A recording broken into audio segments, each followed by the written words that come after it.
তো হ্যালো আসসালামু আলাইকুম গাইস, আজকে আমরা রওনা দিয়ে দিয়েছি চুল ছাড়াতে। তো দেখতেই পাচ্ছেন চুলগুলো অনেক লম্বা হয়ে গেছে। এই গরমের দিনে এত চুল রাখা উচিত না। তো সোজা রাস্তা ধরে আমরা হাঁটতে হাঁটতে মাঝে একটু দৌড়ায় নিলাম। তো নেওয়ার পরে সামনে আমার ভাইয়ের সাথে দেখা হয়ে গেল, ভাইয়ের সাথে টাইম চট করে আবার হাঁটা শুরু করে দিলাম। তো হাঁটিতে হাঁটিতে হাঁটিতে আমরা কিছুক্ষণ পরেই আমরা পৌঁছে গেলাম সেই আমাদের গন্তব্যে।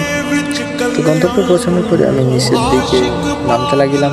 তো নিচের দিকে নাকি নেমে ওর দোকানের দিকে চলে গেলাম। তো দোকানে ঢুকে চেয়ারে বসে বললাম, একজন ছিল তার কাটা। তো কুদুর তো আমার সব কিছু অলরেডি খুলে নিয়েছে। চলার পরে গায়ে একটা কাপড় পিছিয়ে দিচ্ছে। তো কাপড় পিছিয়ে দিয়েছে, তার মেশিনটা হাতে নিল। হাতে নিয়ে আমার দুই সাইড দিয়ে আমার যে ডালপালাগুলো ছেটে ফেলছে।